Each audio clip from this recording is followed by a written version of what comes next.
question will be, what habits basically, can help people who are married today keep their marriages grounded so that, we can have more people celebrating 40 years wedding anniversaries?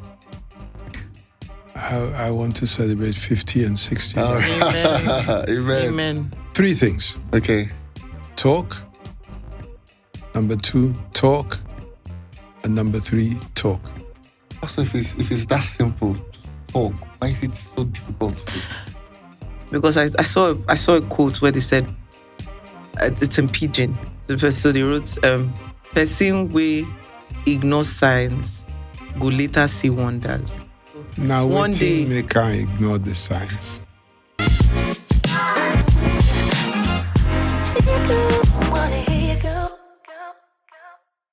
Hi everyone, welcome back to another episode of To Be Quite Honest, and I remain your ever beautiful host, Norma, and with me I have my co-host, Big Ben. Hello people, glad to be back again. Always. Today we'll be talking about the silent killers of marriage. Habits to keep it alive. That's basically our topic today. And I'm sure a lot of you will be wondering, what do we mean by the silent killers of marriage? So basically, we have a very special guest in the studio that's going to, take us through this topic. But let me just give you guys, a bit of context on what we're going to be discussing today. In Nigeria today, we spend a lot on weddings and, getting ready for the big day and we never actually consider okay, what do we then put into this marriage to make it work? And that's why today our guest is gonna, shed more light on, why this is. So I'm just gonna let Ben introduce our guest. Okay, so before I even go on to introduce, I just want to add to why we should have this conversation. Yeah. As a podcast that's focused on wealth building, wealth creation, investment, and basically just pushing people in the right direction of, how to, grow their families. Just basically giving them tips on life. Yeah, basically tips on life, exactly. Mm-hmm. So I feel like marriage, the home front, it definitely has a lot of impact on, how you're able to, your ability to create wealth. Yeah. And if you would even create wealth at all. Yeah. If on the outside you think you're building a fantastic career, but the home front is not so great. Yeah. It's only a matter of time. Everything will come crumbling. Yeah. Just affect what looks good today. So, this is a conversation I really look forward to. Me too. And, to have this conversation, we couldn't have just brought anybody. No, at all. We couldn't have just, gone on TikTok to ask them to call someone with a large following to come and talk about this. No, we had to bring in someone who is seasoned, someone who treats this not just as a talking point, but as a calling, really. And with us, we are privileged, really, really privileged. We are just as much as our guests are, our audience, right? We are very privileged to have on set with us today, Pastor Wale Adefarasin. Ooh. So, let the drum roll. And so, you could. So Pastor Wale Adefarasin is the General Overseer of Guiding Light Ministries. He's a nation builder. He's someone who is very passionate about strengthening families and building people of character. Pastor Wale has been at this for so many years, and even to speak on marriage, he's been married for about 40 years. He just confirmed that to us. So of course, 40 years that's 4 decades of experience. You cannot buy that anywhere. Not at all. Anyway, how long have you been married, Norma? Yeah, it's not about me. Yeah, it is about you, but I'm asking you now. Please, let's go back to our conversation. All right, so everyone, make welcome Pastor Wale Adefarasin. Thank you so much for being with us today. Thank you for having me. Thank you for having me. Thank you very much, Pastor. Pastor, you're such a gentleman. The way very you talk, gentle, yeah. You move with so much grace. Yeah. I like that. I don't know how to do otherwise. So, our very first question today. So, like Ben has said, we're discussing marriages, the silent killers of marriages. So, what would you say today, of course, the lives that we live today? Do you think people are marrying for Instagram or because of the title marriage? I want to be married. Or why would you say, what do you think people are marrying for nowadays? I think one of the things that drives a lot of marriages is people want to be happy. and they've been told that you get married, everything's going to be all right. Yeah. Happiness also includes money. So they've been told you've got to marry somebody that's got That's wealthy, potential, that's yeah. wealthy, and all that. Our grandfathers used to marry for children. Yeah. But now that doesn't necessarily feature because a lot of women, mostly, are getting children by surrogate fathers, and so they don't need to marry if it's just for children. So I hope that answers your first question. It kind of does, but so I just wanted to touch on a lot of surrogate fathers, but also how about our grandfathers married for money, but now men expect when they marry, they maybe 2-income household type of thing, women working. It was easier then when the grandfathers will marry for, children. They take care of everything forefront. So that's why when women were being brought up, you say, okay, you're supposed to be in the house, take care of the kids. But now I think the world is evolving and women also are contributing to the household. Yes, that is happening. Yeah.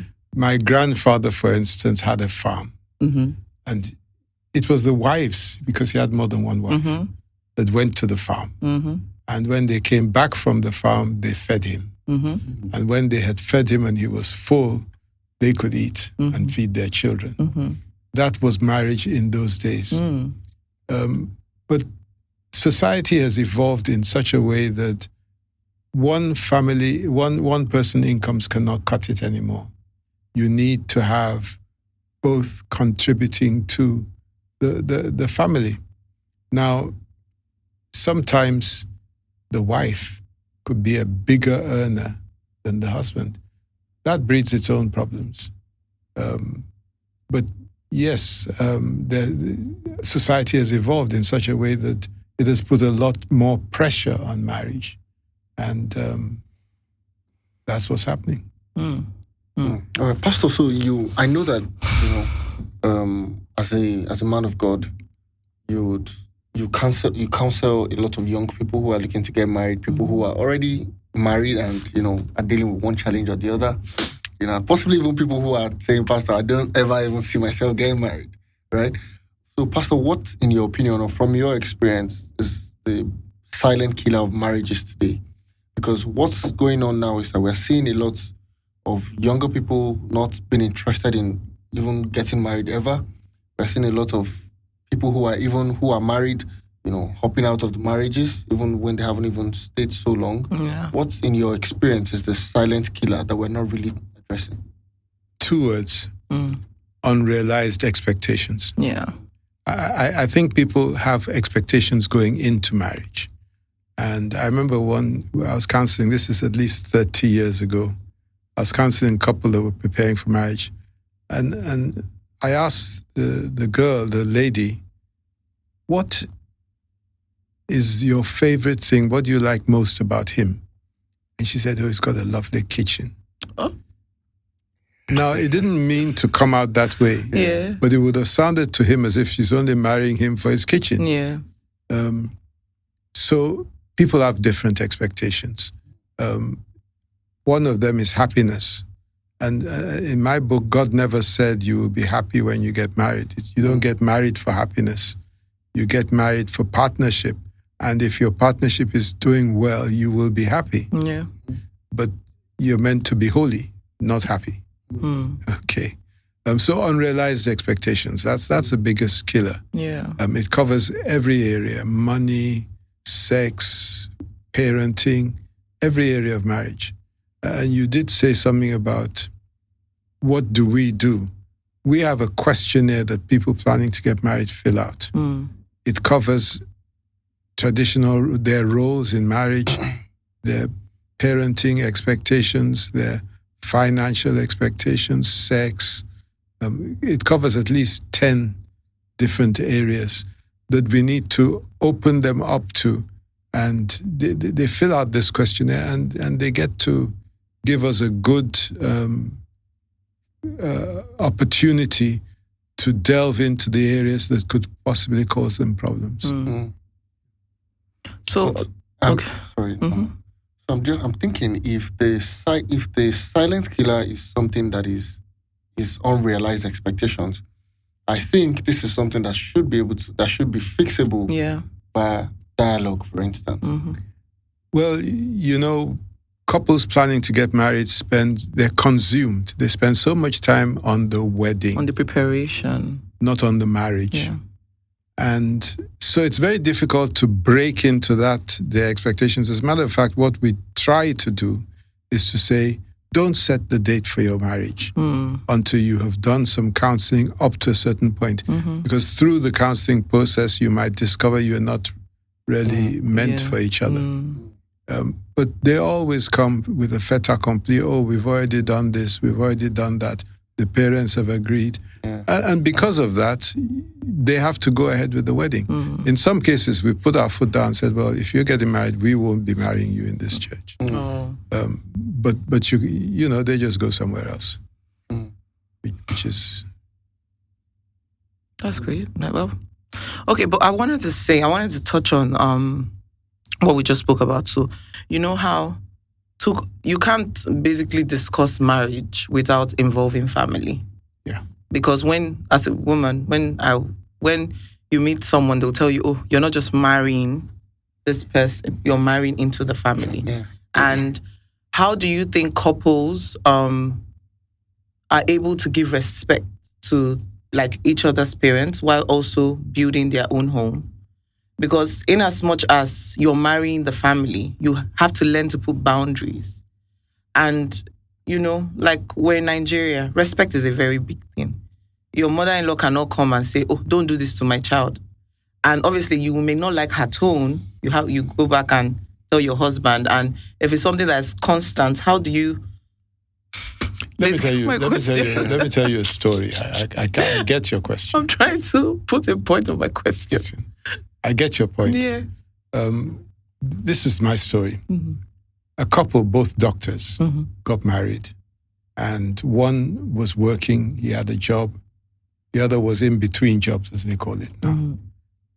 They both lived, the couple lived on the Lekki axis. Their parents lived on the Lekki axis. And her father made a habit of stopping at their home every day on his way home from work. Wow. Now, she hadn't got a job, but she got offers. As a medical doctor, you shouldn't have too much trouble getting a job. She got 2 offers, and she asked her father, A or B. Her father said B, of course, but her husband wanted A. So she took B. And her husband said, well, okay, marry your father. And he left the relationship. No, stop. Wow. That was what broke the relationship up in the end. Now, the point is this.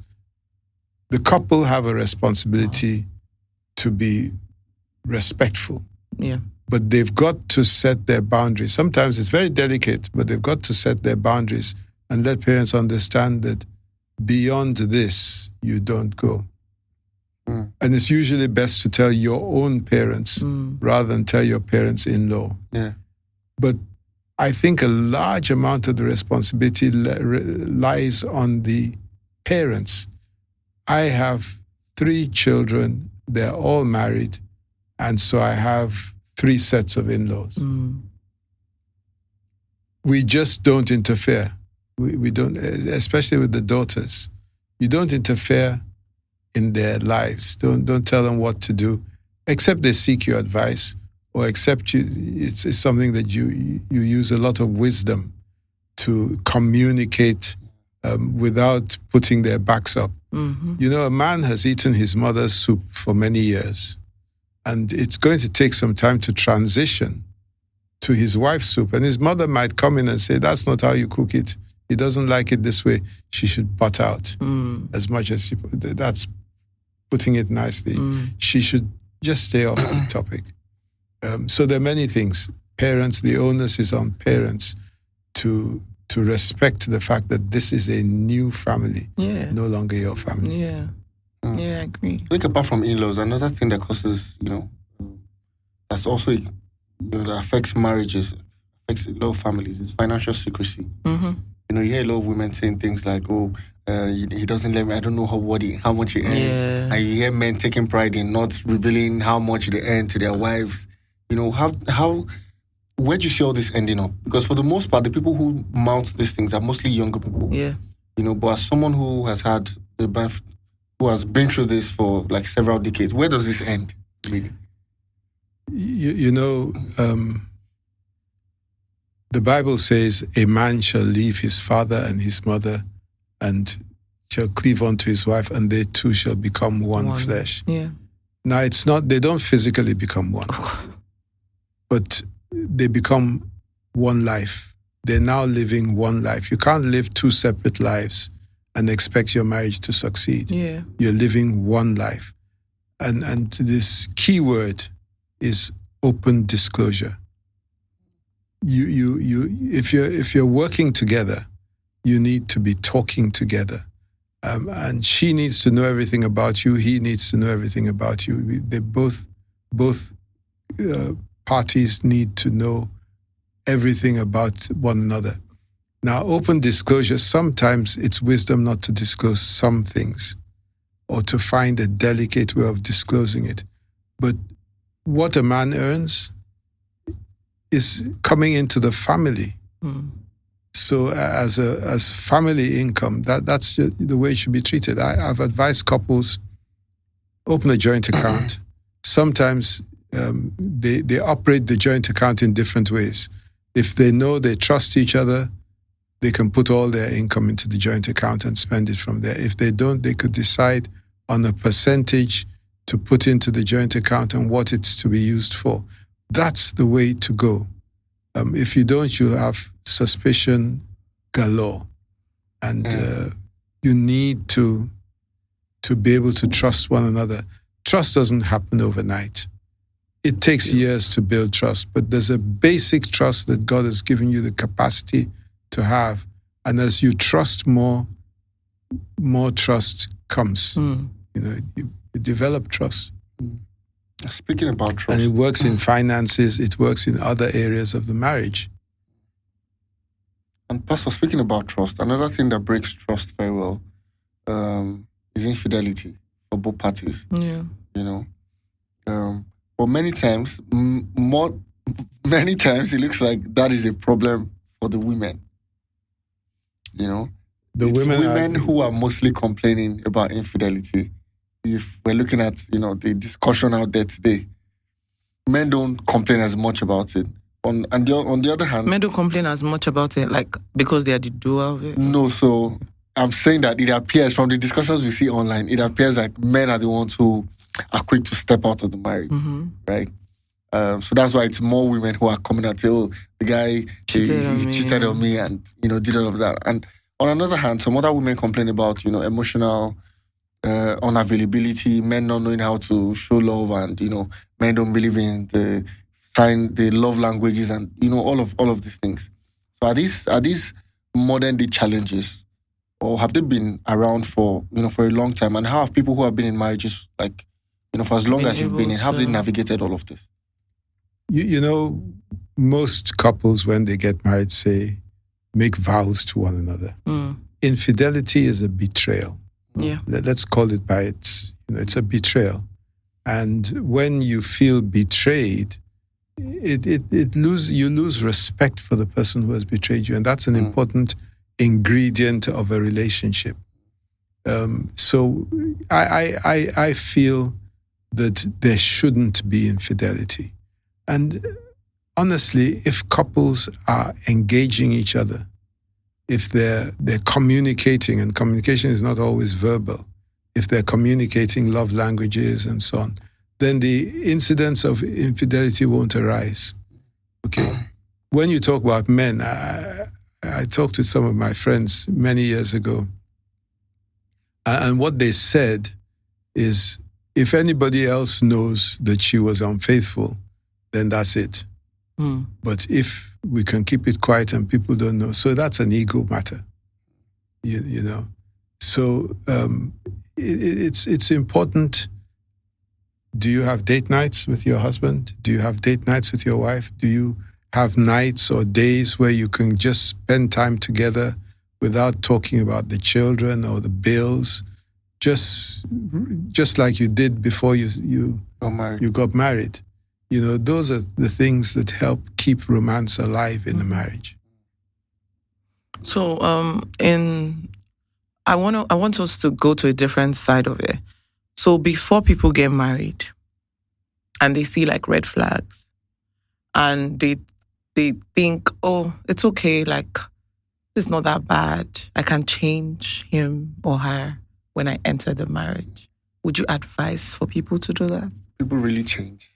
I don't like, Ben, the thing is that in life, like I feel like the only constant thing in life is change.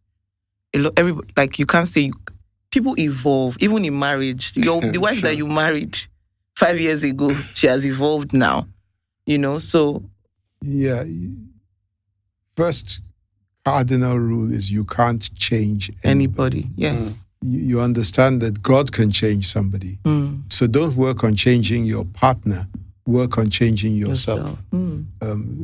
I think that's the first thing. Now, if you see red flags before you get married, don't ignore them. Because a broken engagement is far better than a broken marriage. If you're being counseled, raise the red flags. Raise the red flags. Let people know. I'll give you another couple that I counseled some years ago. He was an easygoing guy, just laid back. She was a go-getter. Now, he was a veterinary surgeon. I hope I'm not giving away who he is. And she was a medical doctor. She used to go through the newspapers. Now, veterinary surgeon should not have had problems getting a job. She used to circle all the jobs that he could get and put the newspaper in front of him. Nothing. The few jobs he took, he would do them 2 or 3 days, then he wouldn't go to work anymore.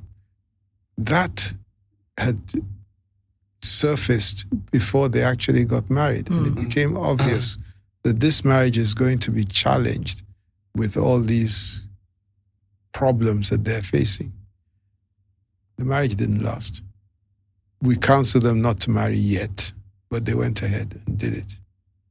So red flags are just that, they're red flags. If you understand and you can tune your expectations, or you understand where the problems are, you can adjust, because there's a lot of adjustments that people need to make in marriage, I think we've spoken about the things that, bring marriages to an end. So I'd like for us to go to the other side. How can we even help these marriages of today last a lot longer? So as my question will be, what habits basically, can help people who are married today keep their marriages grounded, so that, we can have more people celebrating 40 years wedding anniversaries? I want to celebrate 50 and 60. Amen. Amen. 3 things. Okay. Talk. Number 2, talk. And number 3, talk. I'm alarmed by the number of couples that don't communicate with each other. They could be sitting down on different sides of the living room watching Chelsea and Man U, or she's doing something else, and they're just not communicating. Here's an example. I have 2 brothers. If either of them called me, as soon as they said hello, I would know who's calling me, because I know their voices. And God said, if you know my voice, you will hear me when I call. If you know each other's voices, if you know each other's makeup, how each other functions, what makes each other happy, what offends, what makes them sad, you only find this out if you're communicating with each other. So talk is very key. Talk will bring you to actually doing things. My wife can drink 10 cups of tea at least every day. And if I got tea ready for her just as she was getting out of bed, That will make her very happy. I'll get pounded yam and eforiru for lunch that day. So communication, I think it's one of the healers, and it will make a difference if it's real, genuine communication. Sometimes you say, okay, say your own.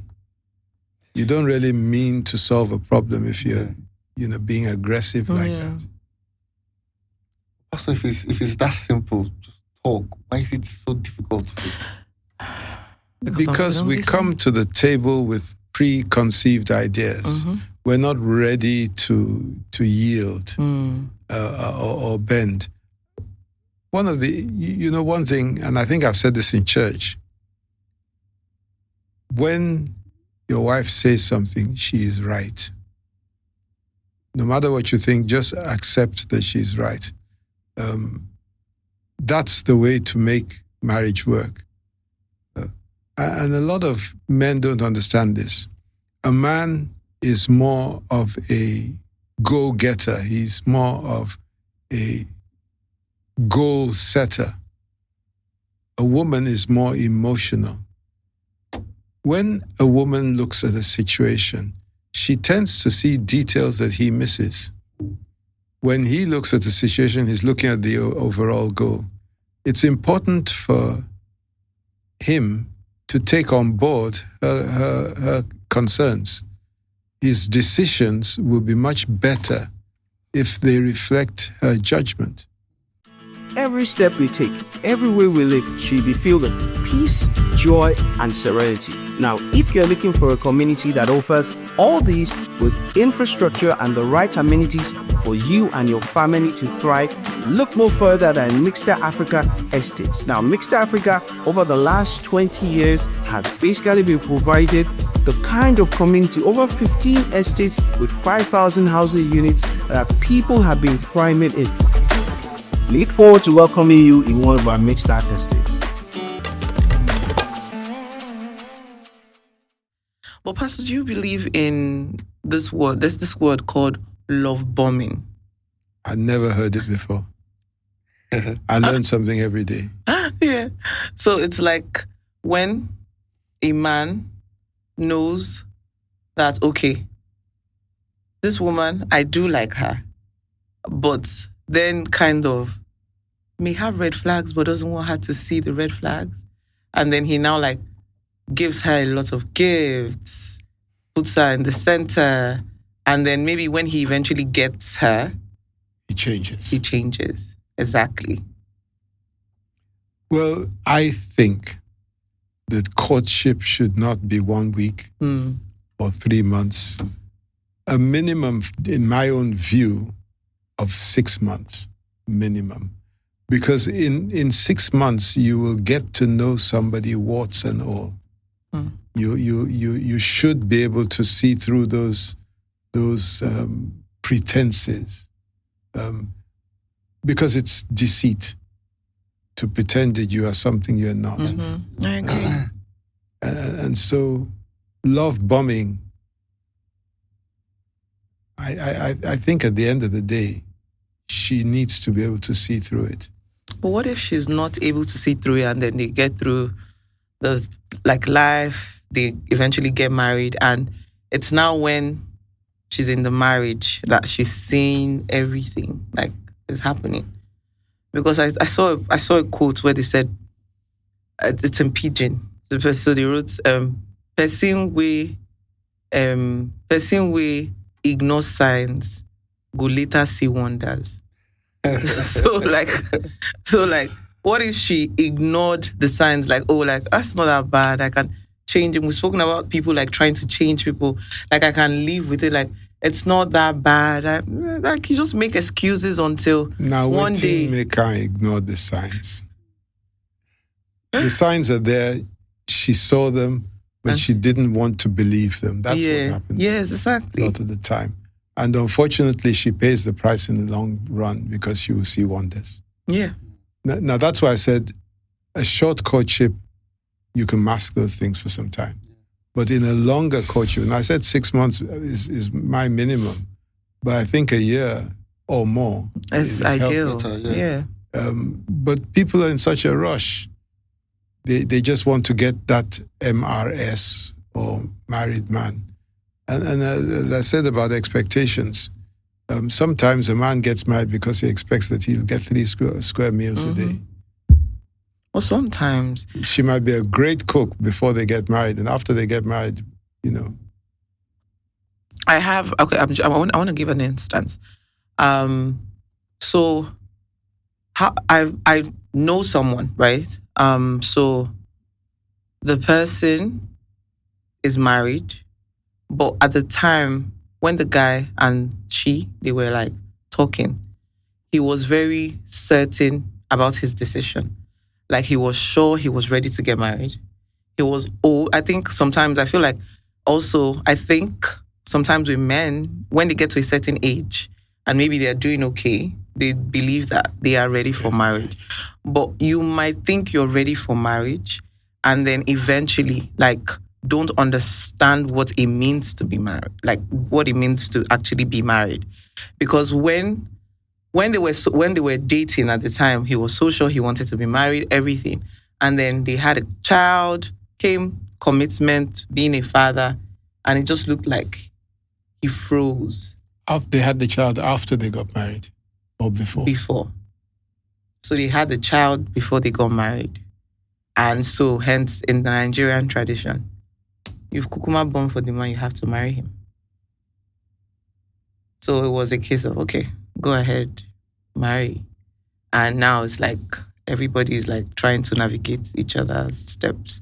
So what would you give, and what type of advice would you give to the couple that's really like struggling? Right now, they're separated and like they're trying to see like what's going on. We have our premarital program is also a program designed to enrich marriages that have already started. And I think it's important that people come for counseling. What I find is when you talk to married couples and say, look, I think you guys need counseling, the man is usually reluctant. Yeah. It's the wife that is ready to come and do counseling. So they need to go for counseling.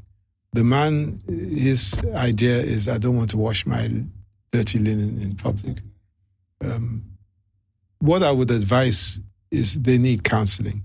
Now, there's a myth about counseling, that counseling is only done by pastors. Some pastors are not qualified to counsel. They probably just haven't, counseling is about listening most of the time. You can go to professional counselors. They may be expensive, but they're qualified. They know what to do. And when I say professional counselors, I believe a Christian should go to a Christian counselor that knows the Bible well enough to understand God's ordinances and so on for the marriage.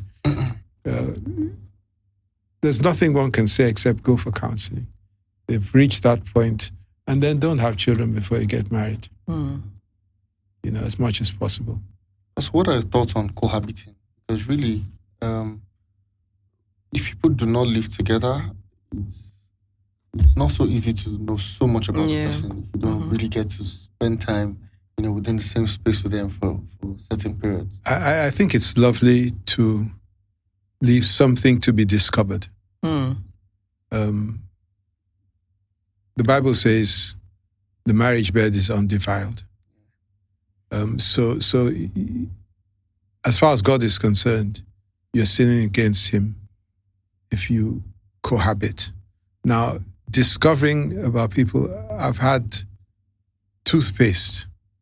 There's a couple that were on the verge of breaking up. Every morning he used to rain abuse on his wife. And eventually they went to a counselor.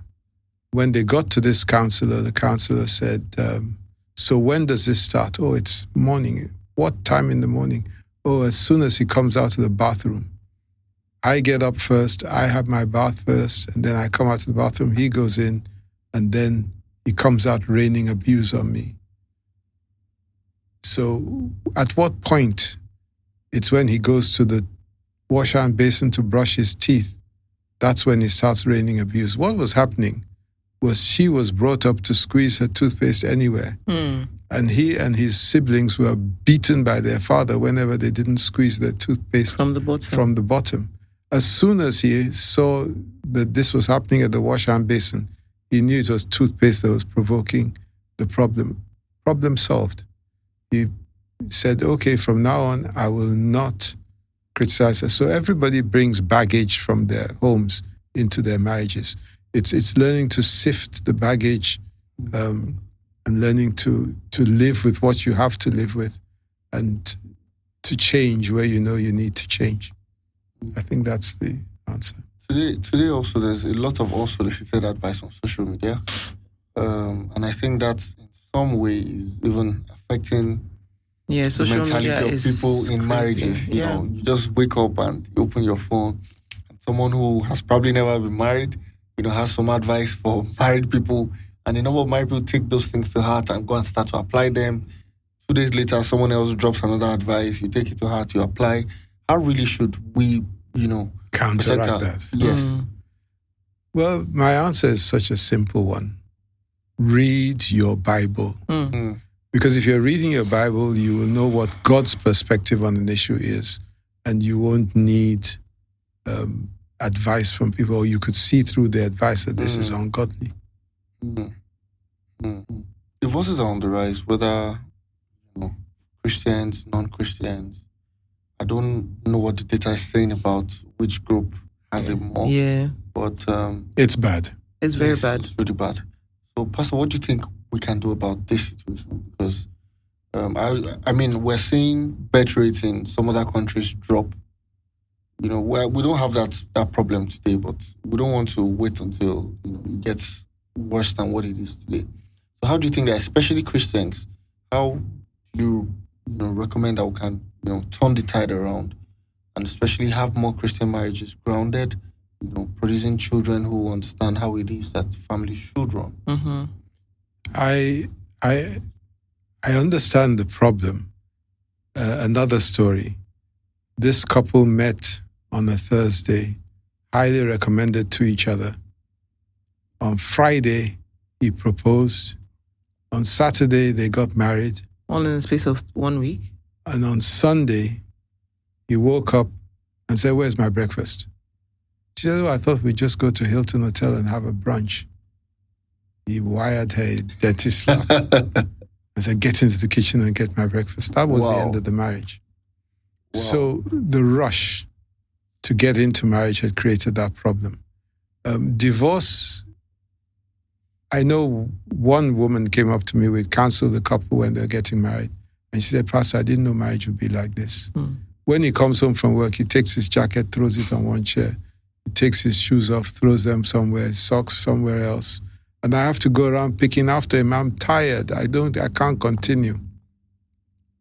So I suggested to her that she has a chat with him and tells him that she has a problem. Untidiness, she's her problem. It's her problem. Untidiness offends her. So please help me solve my problem by putting your things. So sometimes the way we approach a problem makes it worse. If we really want to solve the problem, then we need to be humble about how we discuss it. Yes, the rate of divorce is alarmingly high. And it's unfortunate, but as I said, it's because people are not getting prepared well enough for marriage. They've got unrealistic expectations. They're allowing the world to influence them far more than it should. Yeah. And I don't think we can do anything about social media. Social media is here to stay. Yeah. And that's just what's going to be. Some people are going to have AI as their counselors. I believe there are people who are like that too. I think I saw something on Reddit. A lady said she went to her husband's phone and she noticed that many decisions they make at home, her husband consults AI, including things like when they have a fight, should he approach her? You know? And we're only, this is funny now. Yeah, but it's becoming a problem. It's a problem. Like, yeah. No. I went onto AI a couple of days ago. I asked a question. Does an easterly wind come from the east or go to the east? And AI was very nice and said, oh, that's an interesting question. It comes from the east. But you in Nigeria, because it knew where I was, you in Nigeria should feel the Sahara coming towards you because of the easterly wind. I said, no, the Sahara is north of Nigeria. There's no way an easterly wind could. And AI said, yes, you're right. I was just trying, AI lies sometimes. Yeah. It lies most times. Still a baby.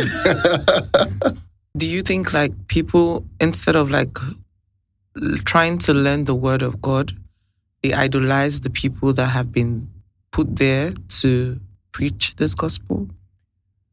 I think it is each individual Christian's responsibility to have a relationship with God.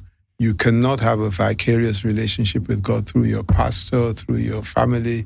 You have to have your own relationship. Your relationship means you need to spend time.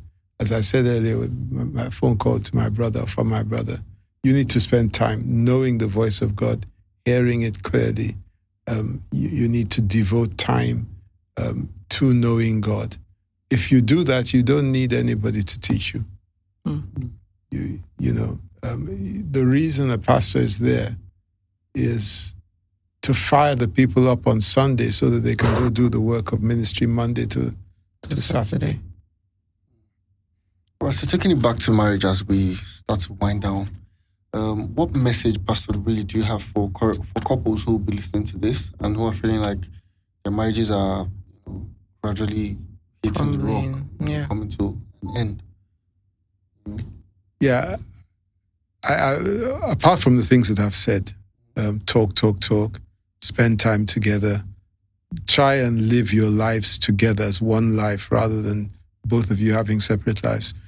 I think it's important to understand that there's also a place for perseverance. You need to be strong. Don't give up. The man or the woman will come right in the end, but give them a chance. Persevere. So if anybody's listening to this right now, persevere. Be patient with each other. Persevere. It'll come right in the end. So does it come right most of the time? Well, I hope so. How would you know? I think from the cases that I have, unfortunately, people come when things have gotten so bad. They need to come early on in the life of a problem. That way, you might be able to put a stop to it. But if you come when the thing is already broken, relationships with family and law, spread out of the house, children, it becomes difficult. Pride is a very dangerous thing too. Yeah. Pride is a big one. We didn't really talk about it, but we didn't. It really is, and it's not just pride it's pride from both sides. Sure. Different things, Do you know who I am outside? Now when people report to me, and you're here telling me to, And it can be as little as maybe the woman said, "Could you help me get water?" Say, I should get you water. I thought that's only on movies. I didn't think that it happens in real life. Yeah, it does. It does. No, but that's unnecessary pride. No, it does happen in real life. It does. Or like, I remember like one very funny, like it actually happened to me, funny enough. I was dishing out food cause you gather people around you, dish out food, and then there was a gathering, right? And we had different people there, male, female. So you're dishing out food and just you just want it to go around. And then everybody had like one meat. It's not as if the meat was not going to go round twice, but you just wanted to make sure it went round. Yeah. And then, you see the plate of food, you think it's ready to dish out, and then you start taking it out. And I had someone come back and tell me, oh, I don't eat with one meat. Can never, please, never, don't do this next time. I'm thinking like, I'm just dishing food, like it's not that deep. If you want another meat, you can come back to the pot and get it. Like it's really not that deep. Honestly, pride is a killer. Big thing. But I mean, we've learned a lot from Pastor today, which is talk. When you're married, you have one life. You're two different people, but living one life. Yeah. Communicate as much as possible, and communicate. Another again one is budget. Budget. Would you like to speak more on that? Oh, one thing I've learned over the years is if you go shopping and you don't have a list, you're going to buy more than you planned to. Yeah. That's a budget. Yeah. Your list is a budget. If a family doesn't budget, they're going to spend more than they have. Yeah. So budget, that can cause problems as well. Interesting. No many final words? Honestly, I'm just nodding my head because, the topic, the discussion is really something that needs to be spoken about because right now, like especially, coming from Pastor's time, he has done 40 decades. You've literally seen social media come now with 4 decades. 40. 4 decades. Sorry, 40 years. It would be nice I wish to I do could do 40 decades. You really wish that? But I know it's not going to happen. Oh my God. That will put me at 400. Well, 400 years. Yeah, he has done 4 decades rather. And then he has seen things evolve. And, coming from like us that were just young now and we're in the peak of just like this whole social media. I feel like for me, if I was going to pick one thing on earth to ask God to take away, it should be social media. Like, even like how people I am. Social media is neutral. To you? It's neutral. Oh, it's neutral. It's how you use it. And because some people use it in a bad way, doesn't mean that social media itself is bad. No, it's not bad. I'm not happy with social media right now, but if more people begin to use it for good, then something positive will come. Yeah, Unfortunately, the bad people or the bad use, they're dominating the space. Yes. Because even like down to like this topic, marriage, you go online, you see people have this idea of what is called perfect marriage. Is there like a perfect marriage? A marriage made in heaven. No, marriages are made on earth. Like you come and say, oh, my husband, I can be scrolling through my FYP, like my Instagram, and you see, something, housewife. My husband pays me this one, that one. Like, you're just selling me dreams. Like, oh, me now. I'm not going to be pregnant right now. I want to be a housewife. Housewife as per how. It was like in this Nigeria that we're living. So I feel like social media, like Pastor has said, is neutral. And the way we use it, like, it's just very... I can't even put my words together. It can be overwhelming. I mean, there was a time even legislators were talking about banning the use in some way. Yeah. Because of how the negative influences can drive a lot of people into doing funny things. Yeah. They'll make it worse if they try to ban it. Yeah. Yeah. They will make it worse. And I think I'm glad that didn't fly through. Mm-hmm. It didn't fly through. But yeah, no, Pastor, thank you so much for, shedding more light and just, your calm nature in everything you were saying. It's just, very... Very chill. Yeah.